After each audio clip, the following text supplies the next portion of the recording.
LG announced the LG G8 ThinQ earlier today, but it just also announced the LG V50 ThinQ. So now there's two flagship smartphones, both have the Snapdragon 855 processor, but what the LG V50 does differently is that it can support 5G networks. So that's the big sell here. This is the LG V50 ThinQ 5G. So the point is that later on this year, as some 5G networks start to come online, this phone will get you faster speeds, or so we'll see.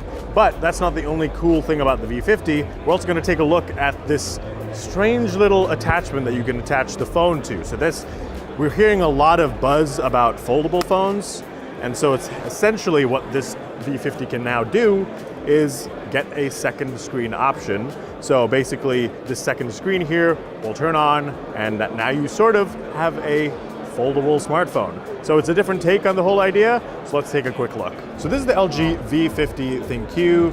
There's a bit of stickers on the back and it's very fingerprinty. There's a lot going on here, but basically you can see the slight design change from last year's V40 ThinQ. The cameras are still the same, it's a triple camera setup, but basically they removed that little module surrounding the camera on the back. So now it looks flat, a little under the glass, a little tough to see because of all those fingerprints, but more or less a very similar design as last year's LG V40 ThinQ.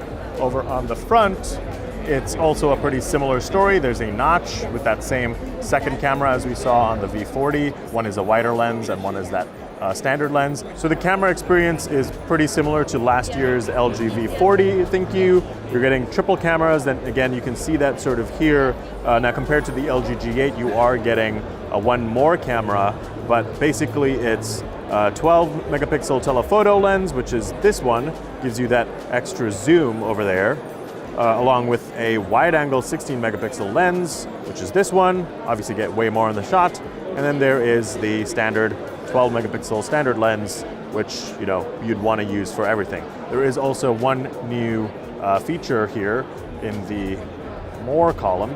It's called Night View. So basically, this is a feature that is also in the LG G8, but basically you can take a photo and it's essentially stacking together 10 images to give you one well-exposed photo that hopefully is great at capturing nighttime, low-light environments. One other feature that's also available on the LG G8 and the V50 is portrait live video. So basically you're going to the portrait mode of the camera, and now you can see there's a blur effect added to behind the person. So essentially you can see how there's no blur effect now, but when you go to portrait, blur effect is added, and there's a slider here that lets you control the intensity of that blur for a cool DSLR-like effect. So you can get rid of it completely, like that, or you can increase it to the max, and you get kind of neat video. And here's it sort of happening in real time.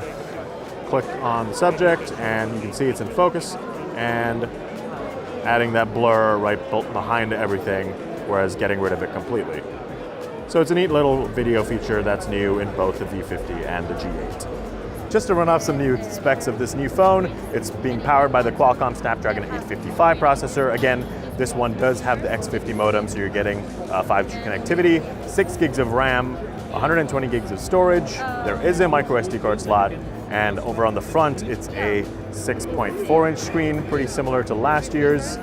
There's a 4,000 milliamp hour battery, which is the new feature, and it is running Android 9 Pie. So again, very similar to the V40. The only major difference that comes to mind is that it's a little thicker, and that's because it has a bigger 4,000 milliamp hour battery powering the whole thing. Now that battery size is bigger, not just because it can connect to 5G networks, as we said, the first of which will be Verizon and Sprint when the phone launches starting this spring. But basically this also, the other crazy feature is that it has this secondary smartphone attachment. So this is sort of our first look at it as well. So some of the downsides that we see already is that apparently this doesn't act as a screen, so you can't see much here, as we've been told. But when you open it up, that's when you have the screen right there. And of course, if you just want to use that main screen, you can just fold it like this, so you get that full view there. But when you want to use that second screen, you see this little pop-up button here, tap that, and there you go. voila, so you have two screens now, and this basically is just a secondary screen. That's a separate module. It doesn't require a battery because it's being powered by the V50, and it's also being powered through wireless charging. So if we take this off, basically you can see a little wireless charging module in the back here, which is how it juices up. So that's the second screen. Obviously now you can already start to think of things you can do with it. Say I'm traveling somewhere and I want to send someone a message or share directions or something like that, I can easily do that. Another neat little idea would be, say, opening something like YouTube and watching, well, I think you have to update YouTube, but you get the idea of, playing a video, you want to text someone what you're watching, or maybe you're watching Netflix and sharing notes at the same time on your favorite show. The opportunity is sort of endless, and there are a few other options over here that pop up. So you can turn off the dual screen, you can show the dual screen on the main. Basically you can swap screens, show main on the dual screen, show dual on the main, so you can flip the content whenever you want. Right, so basically, let's say I opened Chrome. Now it enables, I can swap the screen. There you go, that's a pretty handy way of quickly navigating this dual screen setup. And of course, if I wanted to swap things around, I can always just show dual on main, and it does that. So pretty handy, and pretty polished experience as well so far. Obviously, loads more that we can really do with this dual screen setup. We'll just have to be tinkering around with it a little more to truly find out the full capabilities. One thing that was also mentioned was that when you're playing games, some games will be able to support touchscreen controls so that you can play the game here and use this side as a gamepad. So that's just a few of the ideas that we have that they suggested so far with the LG V50. The other downside is that this second screen attachment is not coming to the US. So that's a bit of a bummer. You're only going to be able to get the V50 ThinQ in the US. Price hasn't been announced just yet, but will be added shortly. Again, it's going to start on Sprint first in the spring, and then it'll come to Verizon along with many other carriers at some point.